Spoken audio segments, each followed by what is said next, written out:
To have faith in God is not a stagnant state, it's a journey. As believers, we should grow in our knowledge of God and His Word. Walk with Alan Cutting and many other believers as we walk the believer's journey.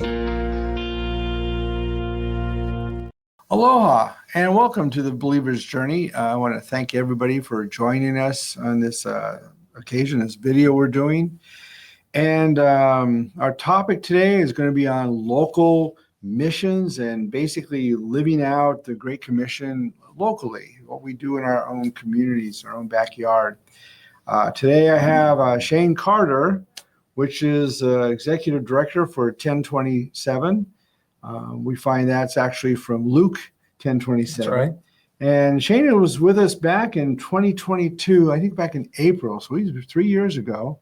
But his ministry has really grown, and so I've asked him to come back and share with us the growth of his ministry. But before we get going, I want to thank everyone who does watch our program, who shares our videos. I want to thank our sponsors. I don't say a lot except for the names, but I want to really thank our sponsors, Smart Choice Benefits. I mean, they're a health insurance company for Texas, and they're just really one of the best. The guy is just an amazing guy. I use him. He calls me if prices are going up, if I want a choice. And so he really helps me. And you want to consider it if you need health insurance, it's a way to go. Guerrero CPA is an amazing CPA. He's got a whole organization there. And Lisa Guerrero for Guerrero Law. I mean, I use her for our family, I guess our family will and all that kind of good stuff. And so very honest. Usually wouldn't think that an attorney's all real honest, but she's really honest. I like her. And trade show displays, for banners and all those kind of good stuff. So my sponsors are really good people. And if you want to see or look them up, you can go on our website and click on the link there.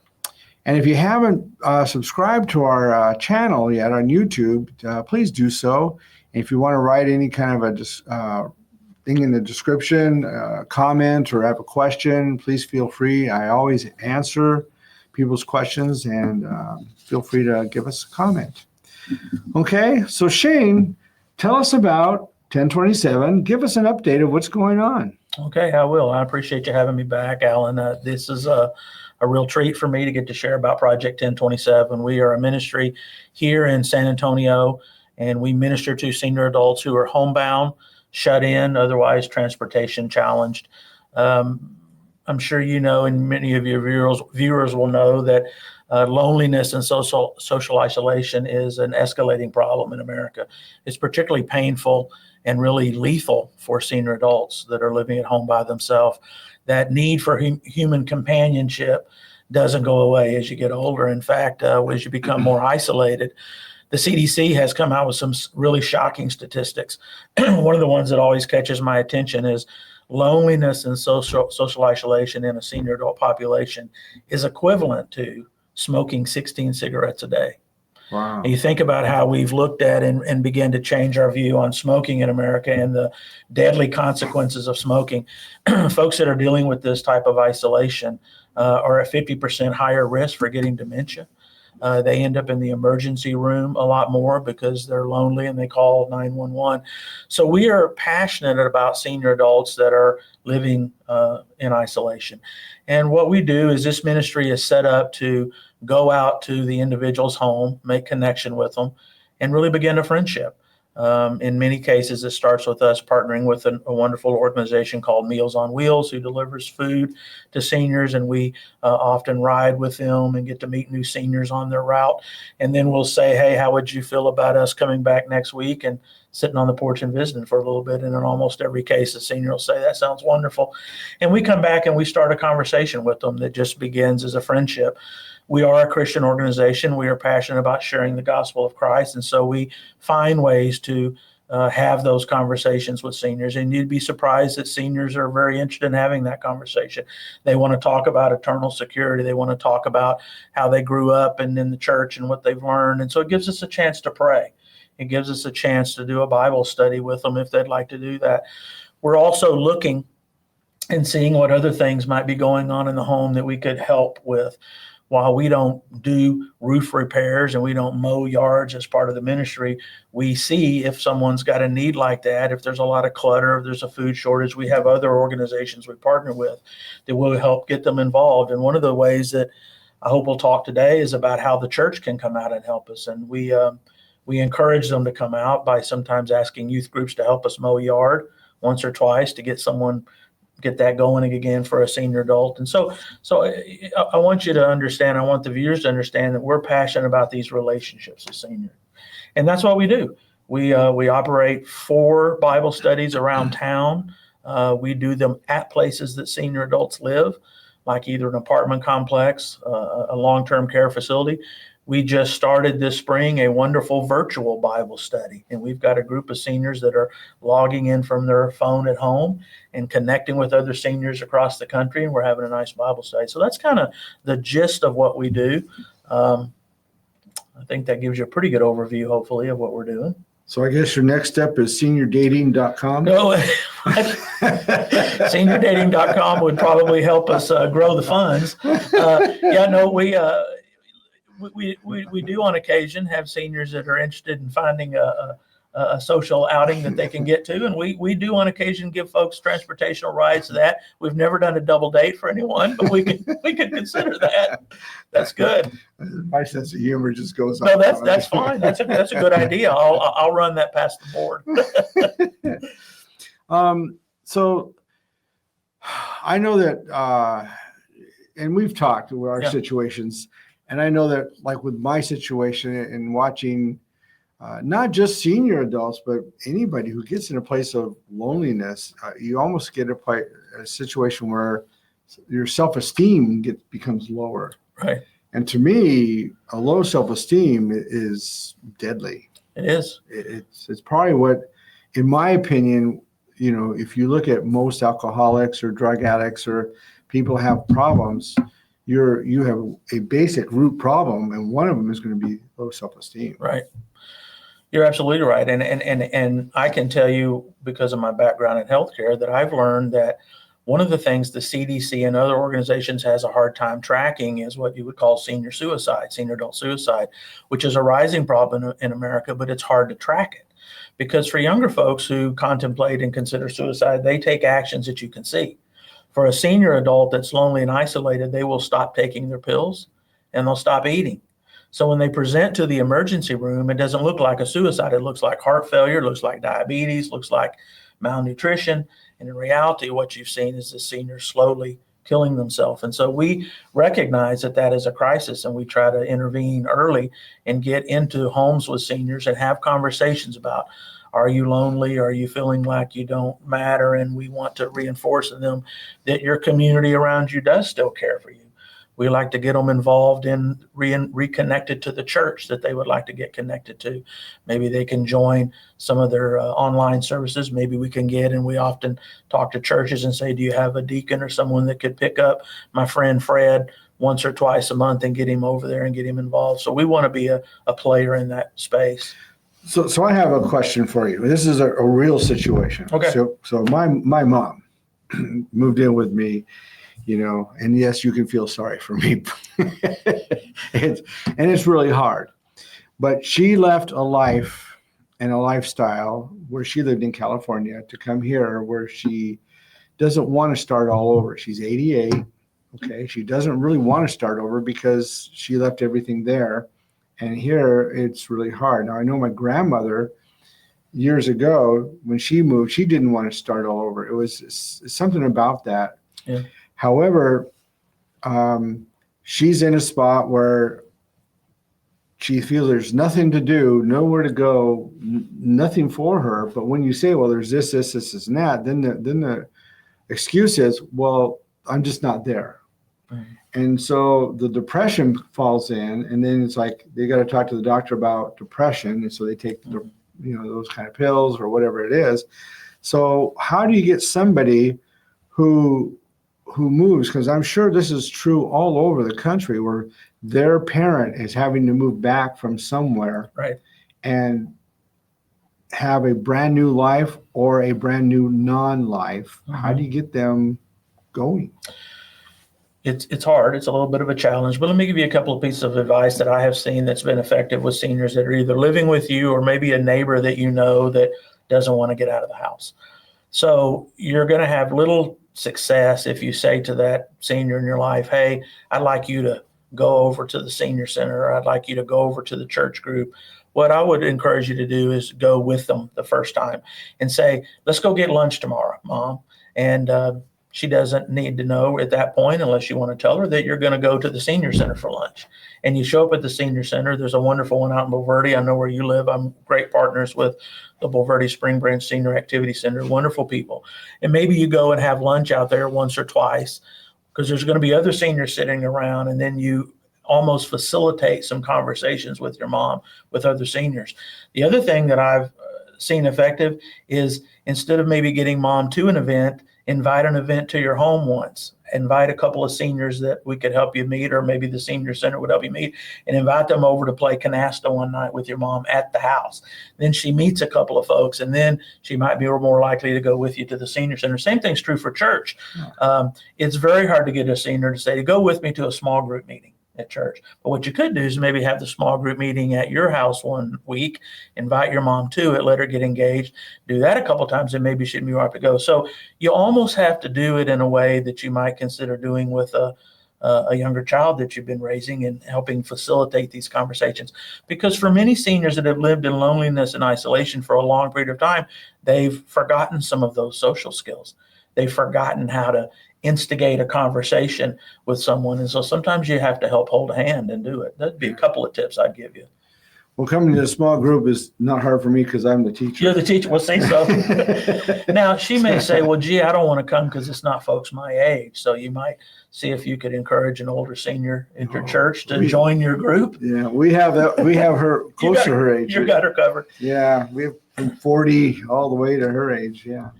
I think the key is getting your family and your senior adult friends out to do. Maybe you go out and do bingo one night at a bingo place. Maybe you go to a community event out in the park.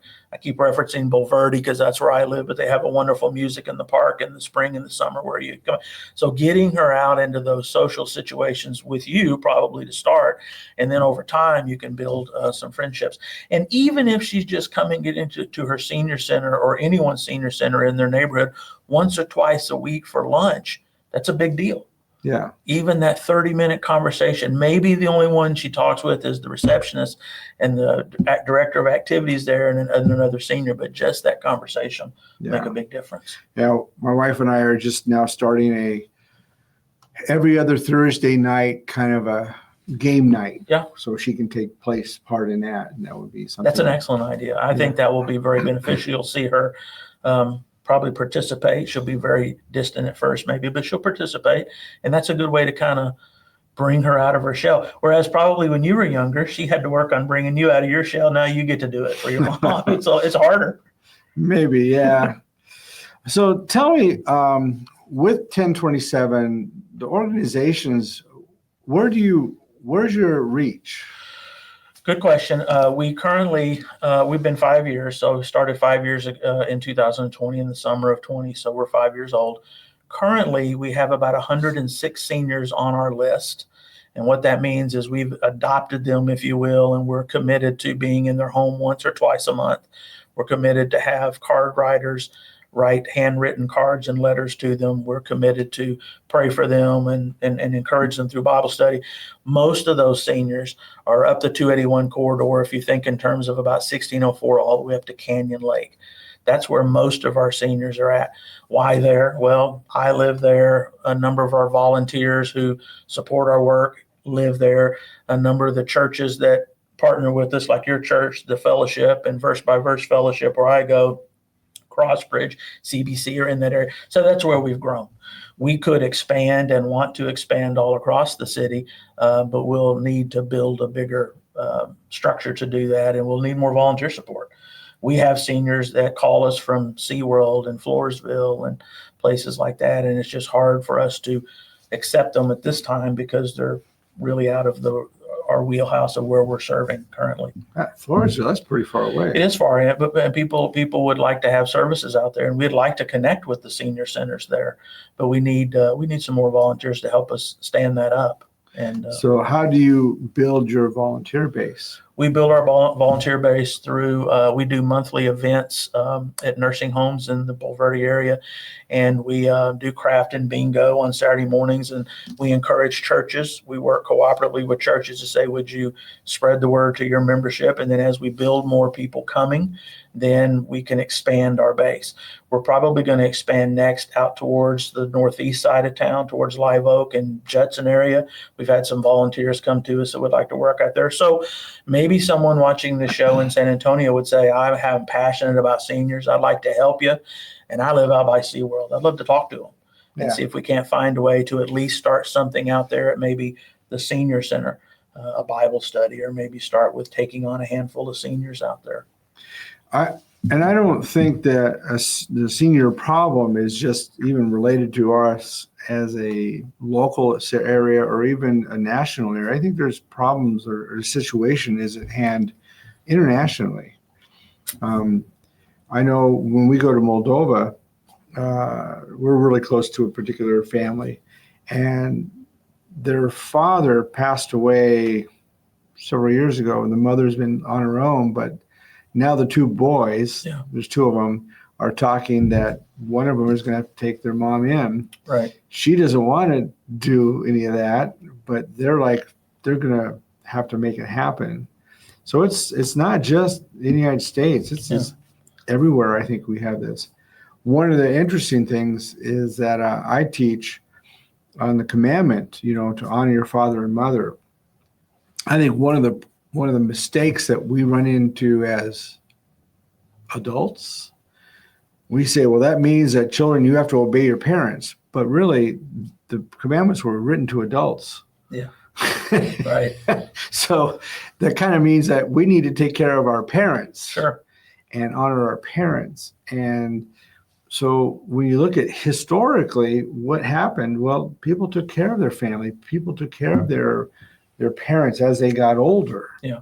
And I think that Christians have, especially in the United States, have come into this whole idea of, well, it's just too hard, and there's all kinds of government help now. Yeah. And there's not some kids will send their parents off to a home and never visit them ever. Yeah. Yeah, I think what you've seen change a lot in America is that it's different from maybe 100 years ago. Is families, it's uncommon now that a child grows up in a home, stays in that hometown, works in that hometown, and lives in that hometown. What often happens is, you raise your children and they move off because of jobs, and so you live separate from your adult parents in many ways. And as they get old, that's happening. We talked about this earlier with my family. My mom and dad currently live in Lubbock. We're in the process of moving them down here. But what happens is, even if you're involved in mom and dad's life, they're living somewhere else. And so that, I think, has had some negative effect because you can't be as involved in your parents' life. So I have a lot of folks that I know that are in the process of moving parents closer. They're moving closer to their parents. That takes a big shift in thinking. So what you're describing has happened a lot. People often ask me, well, these seniors you're ministering to, where's their adult kids? Why aren't they taking care of them? And in many cases, they are taking care of them. Mm-hmm. But the adult kids live in Florida or live in California, and they're doing the best they can. I've been doing, my brother and sister and I have been doing the best we can, taking care of mom and dad while they're in Lubbock, but it's hard when they're 8 hours away. So, often you see folks that'll try to move back to a place where they can help. And then you see a lot of families moving parents in like you've done. And as you know, that is a colossal responsibility. And the roles have changed. Now it's your house, and your mom thinks it's her house, and you got to, work through those things. I do want to say that it's interesting that so we've had my wife's parents. Of course, when my wife's parents moved in, her mom passed away within a month or two after she moved in. They moved in, she fell, and but her father stayed with us for a good 9 years or so. and now it's my mom. But my wife, what I want to say is that she has just been a trooper. She's been above and beyond, because even though this is not her mom, it's my mom. My wife really takes care of her. She makes sure she eats. She makes sure gets to the doctor. She makes sure that when she's at the doctor's that she's asking the questions to know how to take care of her. She makes sure that when she's not at the house or available, she tells me, go see your mom. Yeah. And your mom's only downstairs in her room. Right. Go visit your mom. Visit your mom. So she is just the epitome of greatness, I think. I've got an amazing wife. It sounds like you do. And let me tell you, caregiving is likely the hardest job that you'll ever have. I mean, caregiving for a parent or a senior adult, you may be caregiving for a neighbor. That's a hard job. And so make sure you're caring for your wife. She needs some respite. She needs some breaks, and she needs to be told that she's doing a great job. But it takes it's a team. It really does take a team of folks, because as you know, it's 24/7. And that's a very, very difficult job. I encourage people that we minister to, particularly their children who are caregiving, make sure you're getting yourself in a caregiving support group where you have a place you can go and talk with other folks. You can learn tips, you can learn ideas about how to do that, but you can't burn out. And it's easy to burn out because it's a 24/7 job. Yeah. Well, one thing I learned right away, having both parents, both hers and mine, is that you've got to be protective of your spouse. Yeah. Because that parent can really, really be, whether they're your in-law or whether they're your actual parent, either or, can really take advantage of you. And so my wife's a person who people can take an advantage of pretty easily, because she's always been someone they can make jokes on or put down or hurt. So I have to make sure I stand up for her. When my mom or her dad had done things, I had to make sure I stood up. Hey, whoa, this is it. You don't do this to. Well, she's my daughter. Well, it doesn't matter. She's my wife. Right. And it's really a strong thing. And if anybody who's in the same situation, we have a parent, make sure you as the marriage partners are always on the same page. You're always together. You're always supporting one another. It's so funny because I'll tell my mom, "Oh, Susan and I are going to go out to eat," and Mom will look at me and says, "We need a date." Yeah, right, that's good. We're going out on a date, and we try to do this. We try to do it every week if possible. That's a good plan. And so basically, it's something we need to have, and whether we had a parent there or not, we need to have dates. Right. And so it's just something that we need to always be together, so we don't have a problem. So. I think that's very wise. I've heard it said this way: you can't let the in-laws become outlaws in your house. You've got to set some boundaries and understand that in many cases they're sick and have some diseases and they're in pain at times and they're hurting. So you love with grace, but it's okay to set some boundaries. That hey, we need some space and we need some time to ourselves. And so that's good. It sounds like you've got a good plan in place. Well, I don't know if it's a good plan. It's working. It's funny because in the beginning, when my mom was really harsh with Susan, and I have a younger brother, I'm real straightforward. I'm not a candy coater person. I'm very blunt, and which my wife says sometimes, you don't have sympathy. Well, yeah, I just I'm not gonna play with stuff but my brother is all about beating around the bush to get to where he needs to. And so one time I was just telling my mom off because of how she was treating my wife. And so I told her, "You're nasty. What you're doing is terrible." And "I don't think I am." I says, "Well, you ought to talk to your youngest son." "I will." So she called him.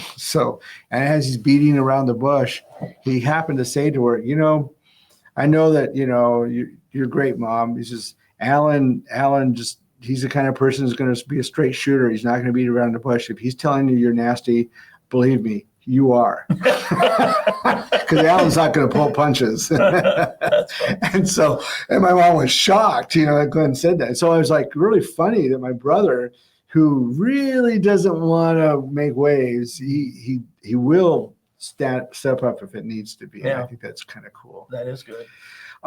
So if there in reaching out, I see your program is a need worldwide. I really see it worldwide.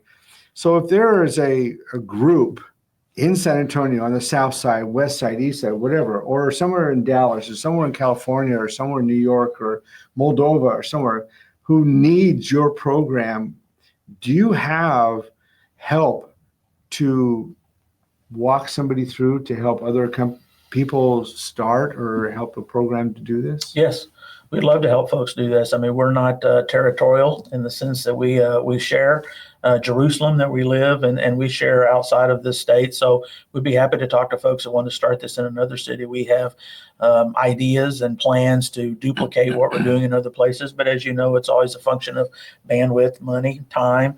And so we would love to help folks do that, particularly in San Antonio. If you called and said, hey, I'd like to do something like this at my church on the southeast side of town or on the northwest side of town, I'd love to sit down and talk about how we can support that work and partner together. We're not at a place where we could go over and stand it up ourselves. We'd need your help, but we'd love to do that to reach more seniors. I would think that there's got to be several thousand seniors in just San Antonio that would like to have somebody come and visiting them once a week, that would like to have handwritten cards come in the mail. I mention the cards because we laugh at sometimes at sometimes most of the seniors we see don't have great mobility. Sometimes they're on walkers, sometimes they're in wheelchairs. But what I can tell you is when we go visit them at the house, the mail is always sitting right next to them. I have a man that I go see and I laugh. I kid him all the time because he doesn't hardly ever get out of that recliner. We come in and I visit with him, but he's always got the mail sitting there. And I always say to him, how'd you get the mail? Oh, I get the mail. And I laugh because that's an important piece of being connected to the community. So those individual cards coming in the mail. So maybe a way that someone would want to help us is to call and say, I'd like to be a card writer for you and I'd like to help. We provide you with the cards. We give you the stamps. We give you the names of 4 or 5 seniors, and you can involve your kids at church, involve your kids at home, the color pictures, send that. That's a great entry point into helping us. It's not a lot of work. You get to do it on your own pace at your own time. So that's a way. We would also encourage folks to connect to our website. We have ways you can get involved by coming to one of our monthly events where we play bingo and do crafts with seniors, and that is really a great time for kids to come and help us. Where do you do your monthly events? The 2 that we have right now are up in Bulverde. We'd love to start a monthly event on the other side of town. If someone would like to partner with us and say, let's do something at this nursing facility where my mom is at, or let's do something at this place. I told you earlier that we're going to be bringing my mom to San Antonio at the end of August, and I've already been talking with the facility she's going to be at to say, could we come and do a craft bingo? And of course they want you to do that. They love having help like that. So maybe you're listening to this program and you have a family member that is in a long-term care facility or independent living facility. So maybe that'd be a place that we'd partner with you to start something. Yeah. Yeah. Yeah, I remember when my father-in-law, he fell and broke his hip. And so he got better and he was on a walker and he had a hard time. He really didn't want to walk too much down the hallway or into the kitchen, but he made sure he walked to the mailbox. He got that mail. He got the mail. We laugh at him because it's funny. I mean, I always give him a hard time saying, so you can walk if you want to. Now, something, well, I had a neighbor kid bring it over. However, he's getting it. But it's important because I know this kind of helps describe the problem.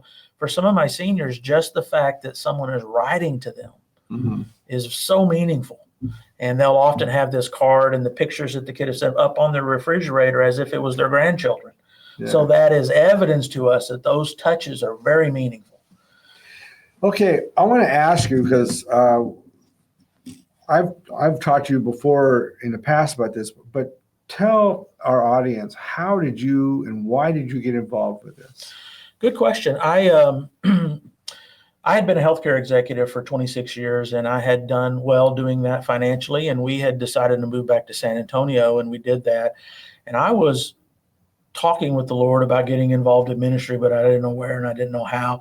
I was one of those Christians that at times at church thought I need to be doing more, but I couldn't figure out what to do or where to do. When I came back to San Antonio, I connected with a couple of nonprofits downtown. One of them is a wonderful ministry called His Bridge Builders, and they do great work on the east side of downtown, really between the Alamo Dome and the AT&T Center. If you think of that neighborhood that has had so much trouble, the Fetchner family runs that. I went down and started partnering with them and started ministering to families that were living below the poverty line in many cases. Did some work with the kids down there. So here's my point. I did. You remember the book Henry Blackaby, when he wrote about getting in God, experiencing God. One of the things he talks about is figure out where God's working in your community and get involved there. And that's what I did. And when I started working down there, I began, as we started going through the neighborhood, Alan, knocking on doors. We were loving families. I began to run into over and over and over senior adult men and women that would come to the door and just wanted to talk. And they were lonely. And I would often circle back around and go back and visit them later. And so really over the course of about 2014 to about 2019, that 5-year period, I began to sense the Lord was drawing me to senior adult ministry. My dad, who is just retired a month ago in Lubbock, has been a pastor for 55 years. A large portion of that has been senior adult ministry. So I've always had a passion for that. But really my focus came when I started seeing lonely seniors living by themselves on the east side of town. That's how that came about for me. So I began to pray about how to start this ministry. I got some wonderful support and help from some people that helped me do it. And we set up the nonprofit in the summer of 2020, and we're 5 years old now. Okay.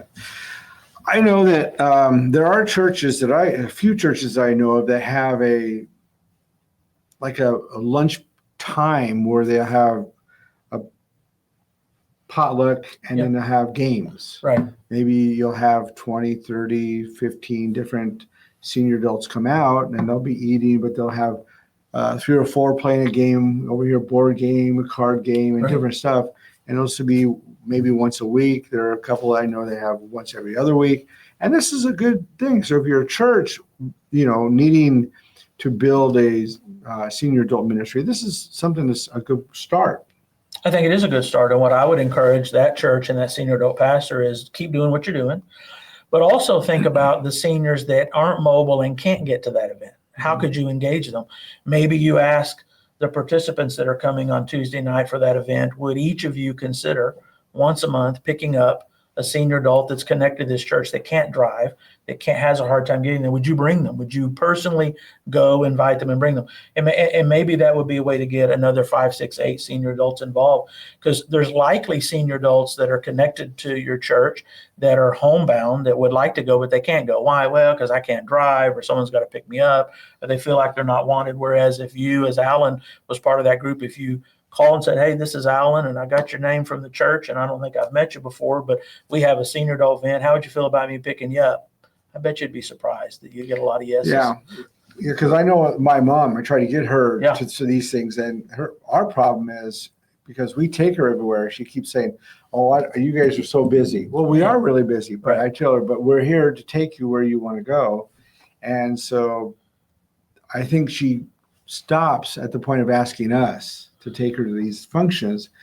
And I said, but these functions, like for example, the Bulverde Senior Center, I told her they have a van. They'll pick you up. Right. Well, and back to your point, it's significantly different when you ask your mom to go versus a peer of her asking her to go. Yeah. If you had another senior adult at some point pop by and introduce himself and say, I'd like you to come with us, I bet you'd get a different answer. That's probably very true. Yeah. I'm most likely going to drop her off and go pick her up. Right. Yeah. So you need to, but back to what we was talking about with the churches, I think that's how churches with senior ministries can think about how to connect to the homebound. And we'd love to be a part of that. We'd love to work with the church and say, let us help in that in some ways. Maybe I can help find some volunteers that will pick up. And again, I know when you hear this, sometimes all of us who go to church, I don't know if I can give some a ride every Sunday. Hey, one Sunday out of 4 would be significantly better than what they're getting now. So yeah.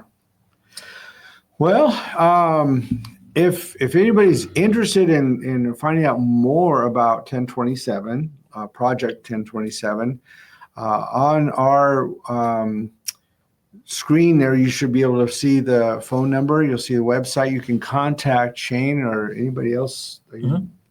and leave a message, and they'll be glad to talk to you. You can also go to our website, and on our YouTube, you'll find the information down below in the discussion area where you can contact them as well. This is a really good ministry. I think the very first time you came and visited with us here, I was totally impressed, and told a lot of people I was impressed with your ministry, because it's one that's really needed, that's overlooked. Yeah, I think you're right, and I appreciate you saying that. We're very proud of the work that we've done and are continuing to do. In 2024, we sent out 2,200 handwritten cards. That's a lot. We made over 1,000 home visits with mostly all volunteers. And so you can make a difference in a senior adult's life. We'd love to connect with you. We'd love to find a way to get you and your family involved. Good. So let's go to our topic now. Okay. So our topic is going to be the call to local missions, living out the Great Commission next door. So basically, when we look at missions, we automatically think of, Peru, Moldova, Uganda, somewhere thousands of miles away, where we normally watch a video or send money or maybe make a week trip. Yeah. And that's kind of our idea. We get the pictures back. Oh, look at the nice people. Look at the poor people. And it touches our heart. And that's kind of like where it goes and it ends. Mm-hmm. But I like this whole idea, because missions really isn't about what's only far away. It's what's next door to you. It's right here in front of you. I know that in our talk, when we were talking about San Antonio has a multitude of what I call parachurch or mission type groups that are all over in our city. We probably have other cities that have multitudes. We have some cities that don't have very many. You have some cities who have a few big ones and not very many little ones. Mm-hmm. But parachurch groups or mission groups are extremely, extremely important. Sometimes even more so than our churches. I'm not that's going to hit somebody the wrong way, but I think that our parachurches, reach people sometimes a lot easier than our churches do. Well, we certainly want to be, as a parachurch organization, we certainly want to be a supplement to what's happening at church. And I always tell the churches I'm dealing with and interacting with that we want to take away any excuse that a member might have that they can't get involved in missions. The point being that, as you said, we want to be your local or a local mission opportunity for you. We see ourselves as local missionaries. And as you have suggested, and you're right, when Christ gave the Great Commission, we all know that he encouraged the apostles there to first start in their hometown of Jerusalem and then stretch out to Judea and then stretch out. I'm all for doing foreign missions. I think I've told you, I've gone to Kenya, I've gone to Mexico. I think those are wonderful experiences. But I also think we need to be focused primarily on our Jerusalem, our own neighborhood. And that's an easy way to get involved.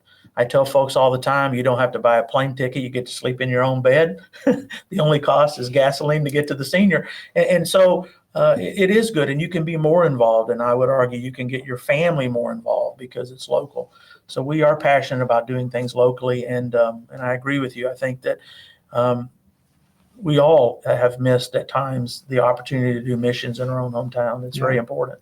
And the reason I say sometimes I think it's even more so than our churches, because I've watched churches where you have a group of people that go to a building and they don't reach out to their community. And to me, that's a crime. I don't know how else to say it. It's because they're not performing what the scriptures are telling us to do, which is to reach out into our community and build and grow disciples and build, Christ into the community. Right. But I do see these parachurch groups. I mean, the Believer's Journey is one of them. I mean, we're also one of them, but it's about reaching out in the community. It's about doing and performing the task that you feel led to do, which yours is in senior ministry. Right. And so basically there are others that deal with the homeless or sheltered, food, clothing, there's abortion, family needs. So there's all kinds of them out there, and we need to take notice. Probably the first parachurch I was ever introduced to was because James Dobson was part of our church group, and we focused on the family. It used to be in Palmdale, California, and I remember when they were going to move to Colorado, Colorado Springs, Colorado, but that parachurch has touched literally millions of people worldwide. Sure. And there are other parachurch groups that have done the same thing. You look at what's the one in North Carolina? It's pretty big. They're in Wilkesboro. You're talking about the Billy Graham Samaritan's Purse? Samaritan's Purse, another one. And unreal how much we take for granted these parachurch groups, but how much they really do in touching lives and growing the body of Christ. When you say we help senior citizens, one of the first things you say is we're a Christian organization. To me, that says you're there to help those people grow in the Lord. That's right. Well, yes. And to spread the good news. We've had over 20 seniors make professions of faith in the first 5 years, people that are over the age of 75, which you would think they would have had that settled a long time ago. And it turns out that seniors in that 75 age and up want to have a conversation about eternal security. They want to have a conversation about Christ. And so that's important. I wanted to swing back as I had wanted to remind all of us that, Jesus, if you look at Jesus's ministry, he was incarnational in his ministry, meaning that he moved towards people. He didn't ask people to come to him. He wasn't like, hey, I'm going to be up on the hillside tomorrow at 2, gather a crowd. That happened on occasion, but he went towards people. He moved from town to town. He moved into neighborhoods. He went into people's homes. He went to people that were poor and that were hurting and that needed healing. And that's kind of our vision for this ministry.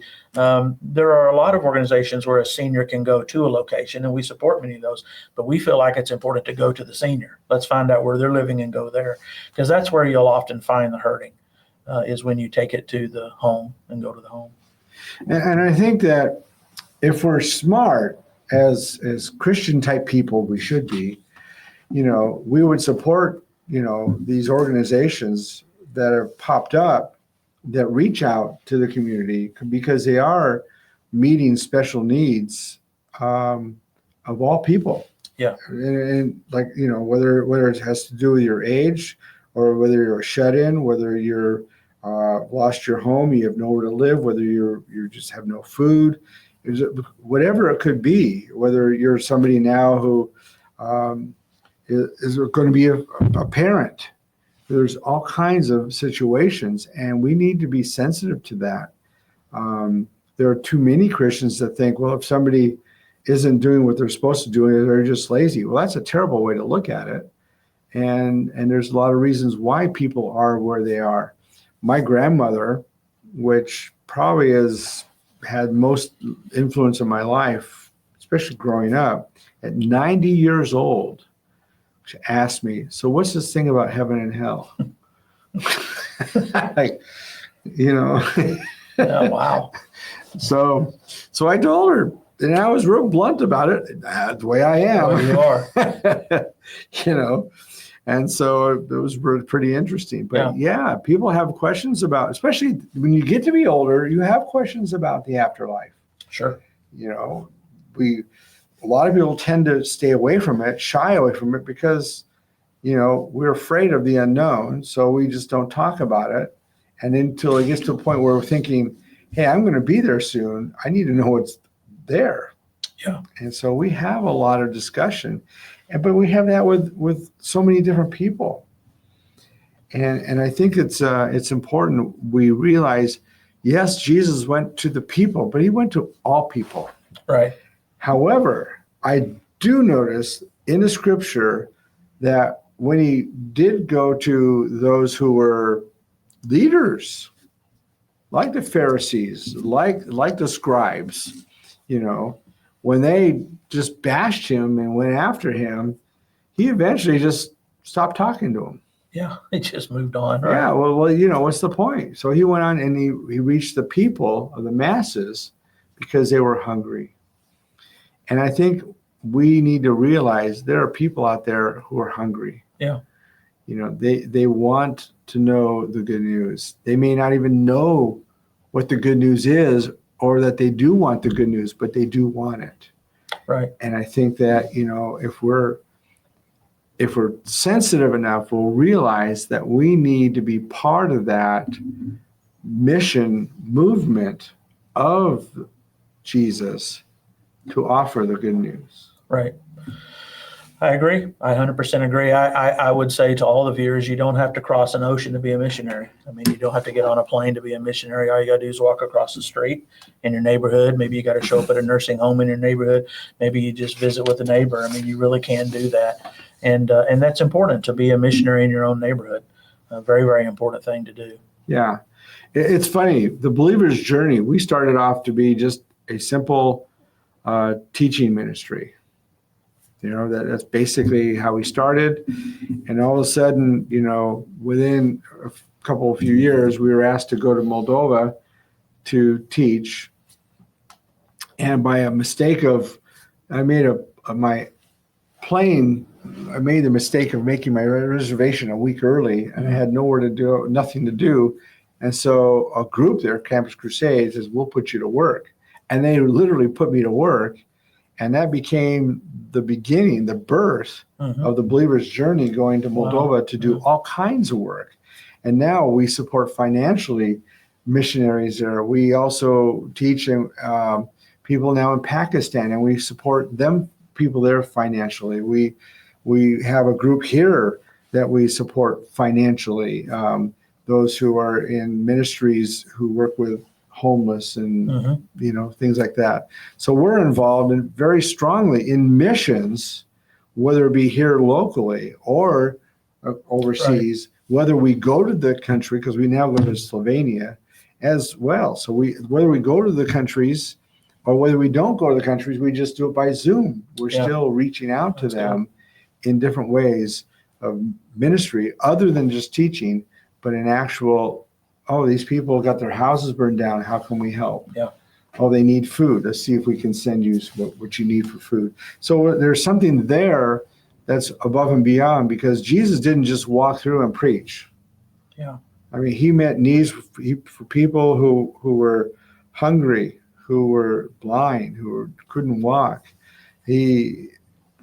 Food to help feed people. I mean, he did all this stuff as part of the mission. Right. I've heard it said this way once, and I'd like to see if I can say it the right way.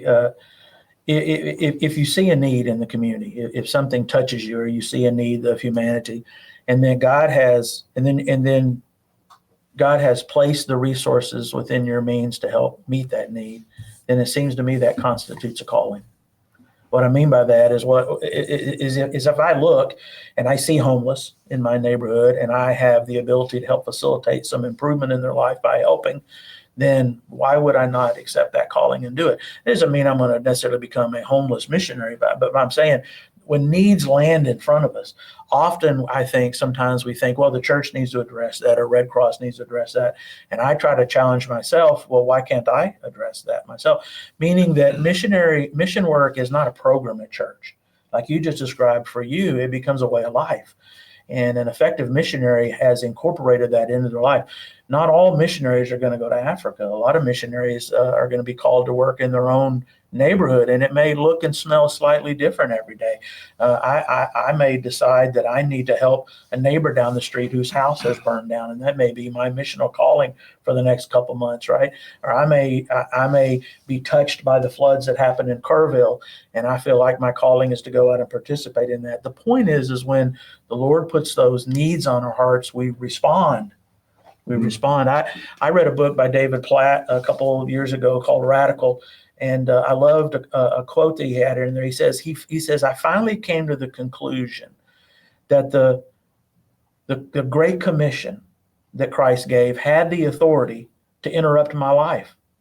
And I loved that quote, because that's kind of what happened to me when I started working down with bridge builders.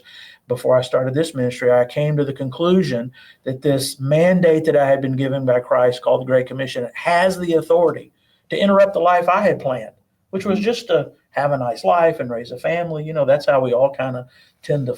And so that's been an important component for me. And I'd like to encourage the viewers to think about that. Yeah, and I think that sometimes we don't even recognize what the situation might be for us to help. I mean, for example, there are missionaries from other countries that come here. Right. And they're raising support, they're sharing their ministry. And if they need help while they're here, I mean, they're not going to rent a hotel room. No, maybe they need a place to stay. They need a place to stay. Maybe they need a car to use. Exactly. They'll need a car to use. So, if you have an extra car to lend, to a missionary, they can go and make their appointments and do their thing. There you go. Your place to stay. You can put them up. You can help feed them. Right. So there's all kinds of ways we can do things. When we go to Moldova, we usually take with us 2 big suitcases full of clothing, vitamins, because they can't get all the vitamins there in Moldova they do here. So there's things we take there. Of course, we take, like, if you have an iPhone or a phone, you need a charging cord. Everybody gets their cords from China. Right. But the people of Moldova says, well, our standard is for China is a lot lower. So the cords, even though they cost the same, last half as long. Yeah. So I get cords from here and I bring them to them over there. Yeah. So there's all kinds of ways we help and people can help. And if we do, like you said, open your eyes. Open your eyes. There's something there. There's always something around you. And I'll say it this way for our organization. I don't want to speak for all parachurch organizations, but I know how we feel. Talking about needs and how you can help us. If you gave me the option of giving me a check for $100 or 5 hours of your time, I'll take the time every time. What we need is people's time. Yes, all parachurch organizations needs money and needs funding, but we need time. That's the most valuable thing I think we have in our hands is time, and we need participants that will help us. And most parachurch organizations I talk to feel the same way. Don't get me wrong. Don't take a check, but it's much more beneficial to have a volunteer give me 4 or 5 hours of their time, because that's valuable to us as a resource. Yeah. I think I really believe that that really is important. And like for us, now we're growing and growing. We've just added a counselor in Moldova. Wow. To our organization, and it looks like we're going to add a Spanish-speaking pastor couple to our organization here in San Antonio to reach out to the Spanish-speaking community. Yeah. Not only to San Antonio, they just happen to be here, but they'll reach out to other states as well as in Mexico, and they're from Mexico.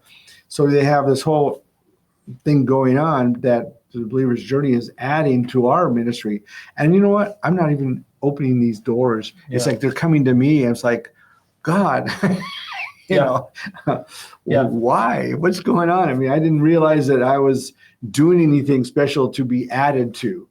So, but it's pretty amazing that the need is there for those, like you said, give time. These people want to give their time. Right.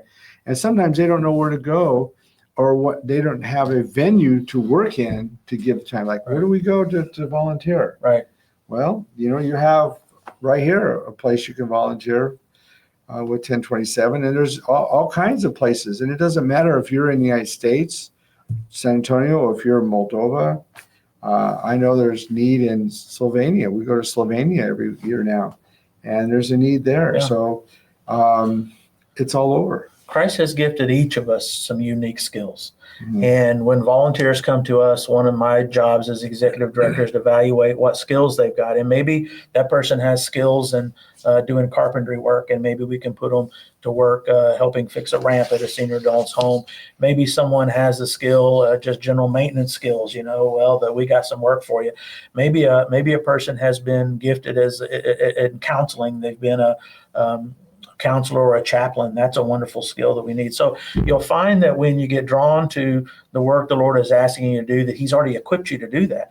So if someone's sitting at home thinking, well, I don't know, I don't know how to help senior adults, or I don't know how to help children. Well, think about what skills the Lord has given you. And I bet you'll find a ministry that could use those skills. Maybe you're good at administration. Every nonprofit needs somebody that will help with administration. Maybe you're good at teaching a Bible study. Maybe you're good at just coming to a Bible study and being a prayer warrior. Those are skills that nonprofits like us need. And yeah. So I think it's important that, we don't just talk the talk. We need to walk the walk. We need to understand that living as a believer is not just saying, well, yeah, I don't need to go to services. I don't need to meet with people. I can just read my Bible, say, praise God, and I'm good. There's more to it than that. And there's scripture that tells us this more of that. In fact, you brought a scripture, 1 John 3:18, said, let us not love with words or speech, but with actions and truth. Actions and truth. Yep. Actions and truth. I love that. And I always remind folks, when you think about the greatest commandment that Christ gave, of course, we all remember to love the Lord your God with all your heart, soul, mind, and strength. But that next word is important. And love your neighbor. It wasn't an or. It wasn't either or. It was and. And we miss that and sometimes, that we get so focused on the first part of the commandment that we miss the second part. And he doesn't just say and. What really, to add to what you just said, I'm not adding to the scripture. I'm just telling you the scripture says, and the second is like unto the first. Right, like unto the first. So what he did was he took that second and kind of just elevated it to be with put them together. First. Yeah. Yeah, and if you break the 10 Commandments, of course, into two categories, then the first 5 are there and the first 5 are there. He hung them on the same cross, if you will, and it's a compelling mandate that doesn't just apply to the apostles, and it doesn't apply to Christians who say, well, I'm not really called to evangelize, or I'm not really called to missions.